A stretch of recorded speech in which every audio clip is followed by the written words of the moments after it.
So in this video, I'm going to show you how to build successful campaigns using Facebook and show you all the tips and strategies I've used since 2008 when I launched my actual ad agency. I've been generating leads, sales conversions, event signups, traffic, whatever you're using Facebook ads for. This lecture is more about strategy and the kinds of things you really need to focus on to get the maximum results. This is important, as with any paid traffic source, you want to get a return on investment. If you're spending $1, you want to get $2 or $3 in revenue. If you're spending $1, you want 100 signups. If you're spending $1, you want to get 2 to 3 leads, something like that. You always want a return on investment. You don't want to just keep using Facebook ads and waste your ad spend. You need that form of return. So this video is going to be very important to the success of your campaign. So now, as with any campaign or project, I always say your objective must be determined right off the bat. So each campaign is very different, all right? Facebook gives us all of these. So if you're just sending traffic to a page, or if you just want awareness, or if you just want to get your message out there, then potentially you want a traffic campaign. If you want engagement to a post, because say, for example, you're starting a new business and you have a new logo for your business, and you can't decide between logo 1, 2, or 3, or 4, okay? And let's say your page has a group of 40,000 people. You can create a post engagement ad with all 4 logos and ask the question, which logo do you prefer? Type 1, 2, 3, or 4 in the comments below. So that's a post engagement ad. And you don't need your audience to do anything other than engage with the post and respond to the post and comment and share. You don't need them to leave Facebook. You don't need them to sign up for an event or opt in on a landing page or a lead generation form. You're just getting an opinion from your Facebook page, okay? So that's why a post engagement campaign would make sense for this. Now, if you had a new video and you wanted to get views for that video campaign, we can run that video views campaign and ask them a question. Hey, I have a new video for the X service. What do you think? Give us your feedback. So again, kind of like the post engagement one, we're just showing people the video instead. Comment on our video. So truly what I'm getting at, what's important about these campaign objectives, even if you're targeting the same people. Let's say, for example, you target an interest like dogs. It's one of the biggest on Facebook, like 200 million people like the broad interest of dogs. If you just use these 2 objectives and target dogs, you will still target different people. I'm not talking about the size of audience. If you use these different objectives to target different people, even inside this audience of 200 million,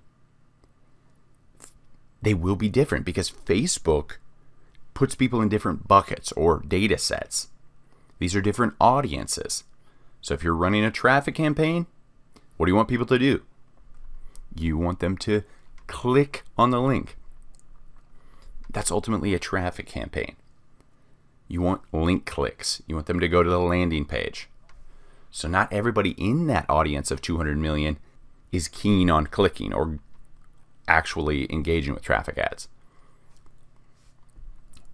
But part of that audience, part of the 200 million, are more likely to watch video. That's why you want to use all these varying Facebook ad objectives, because Facebook puts these people in different audiences or buckets because they are more likely to watch video, because this person's more likely to click links. They have all this data. So while some people find videos great, they love watching them, some find them annoying, and they'll skip over these in their newsfeed. Facebook knows this.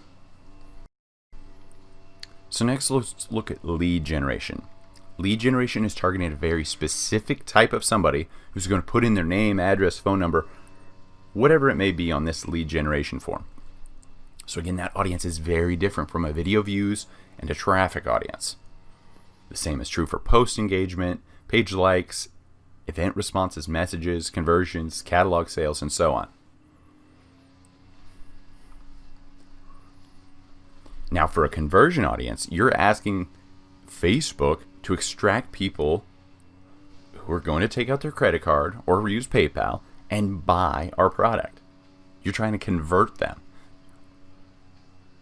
to make a purchase, to sign up for something. That's a very small niche audience. But my point is, even if you're targeting this big 200 million audience of dog likers, the effectiveness of your campaign is going to differ based on each objective. So that's why I always say, make sure you have your objective addressed at the start of the campaign. If you want to make sales with e-commerce, you want to consider conversions and catalog sales. That's not saying you're not going to make sales from other campaigns.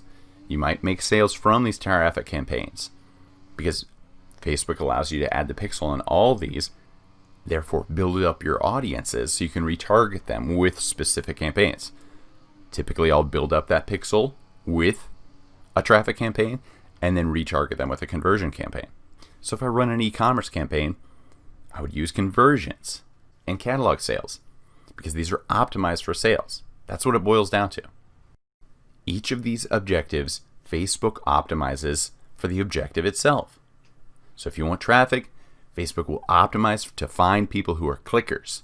Video views, Facebook will optimize for people who love watching videos. Engagement, Facebook optimizes for an audience who knows they like and share and comment. So does that make sense? It's a really important part of your Facebook success. So next thing we want to focus on, let's select our campaign, click that edit pencil, and let's look at our actual targeting.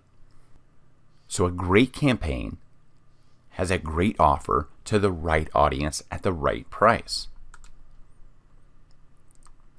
That's my secret to any great campaign.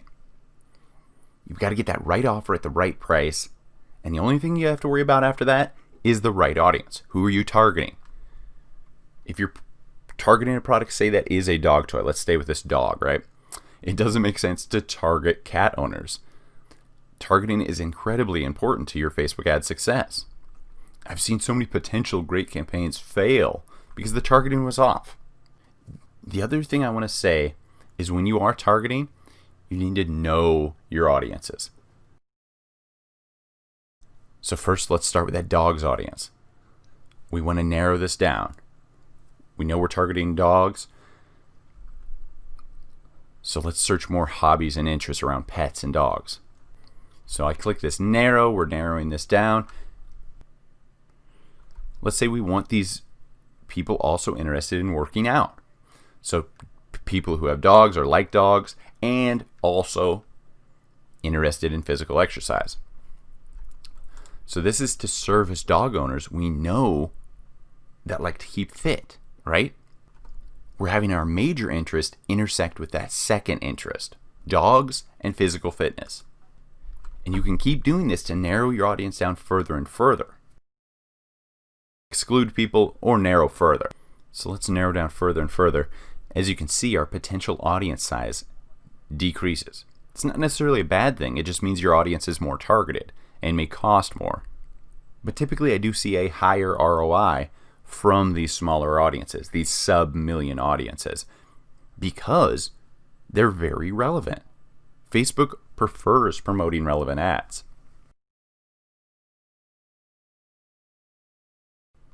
So let's say we're targeting United States 25 to 65 women, dogs, narrow further. If you have a dog, there's a chance that you know there's dog magazines out there, okay? So let's see if there's dog magazines. Okay, Dog Today magazine.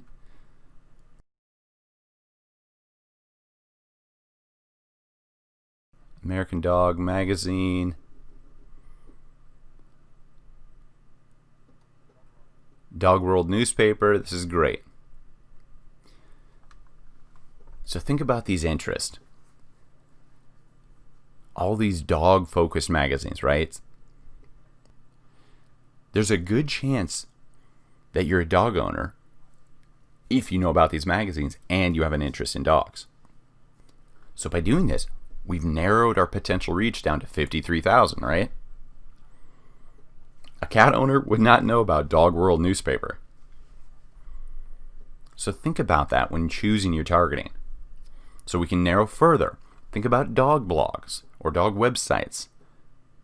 We might have to open up another tab and search in Facebook and Google even to find these various dog brands maybe.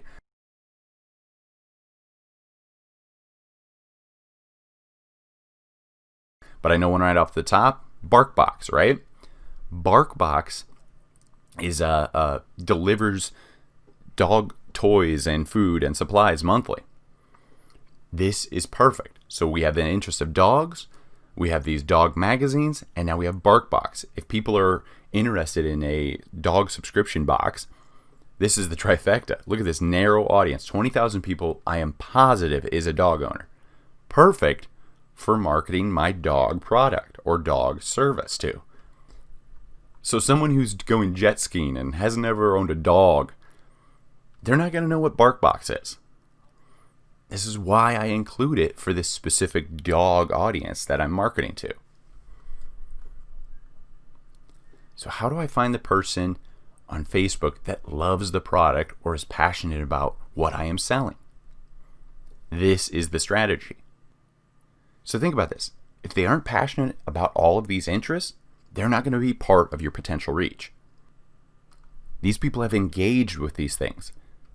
Dog interests and one of these magazines and BarkBox. By default, we are hitting at minimum dog superfans here. Perfect for marketing and selling our dog-based product and service. I'll also use audience insights on Facebook to dig in and find further interests, other pages, maybe other magazines, maybe other dog products that are similar to these ones I found just via searching.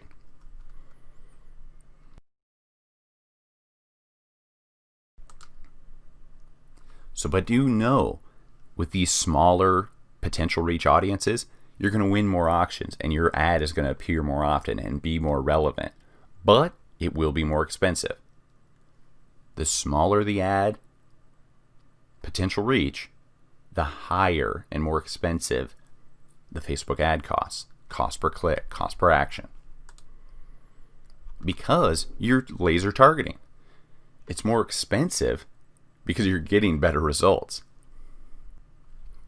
I like to 80-20 my campaigns, spend 80% of my time working on this detailed targeting, and then that remaining 20% on building out and testing various ads. It's this targeting I see the highest ROI on. So really split test what you target at this ad set level. I've seen too many clients come to me who have failed because they didn't look at targeting as important. One other area is placement.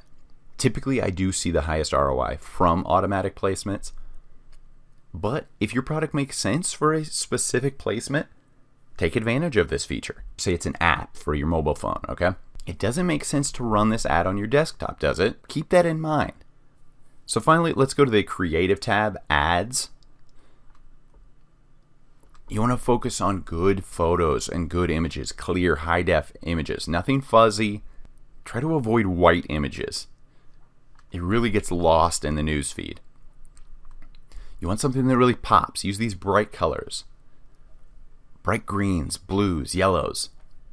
Anything dark blue or compatible to that Facebook color, it just kind of blends in and never pops, okay? You want to grab their attention. So don't use white backgrounds. That's really a conversion killer. You want to use something that will pop. Other things, faces. Have these people look straight into the camera. Also pets. Wow. Dogs, cats, they really do well for me, even if it's a meme. But have them looking straight into the camera. That eye contact seems to grab people as they scroll down in their feed. So as we can see here in this ad, we can scroll through and look at our ad preview in each format. In Instagram, in our mobile newsfeed, and so on. So you want to make sure your ad looks correct in each one. And then edit it if not. So just make sure you're using the right creative paired with that call to action that makes sense. Ultimately, value proposition text leading to a great image, and then that call to action button next to a headline that incentivizes them to click that button. So ultimately, split test these images, split test this text. If you have a video, great, use that. I see a much higher ROI from video just because it captures the user's attention even more so. So really focus on picking the correct objective, honing in on your target market via the ad set level, and then split testing the images or videos at the ad creative level.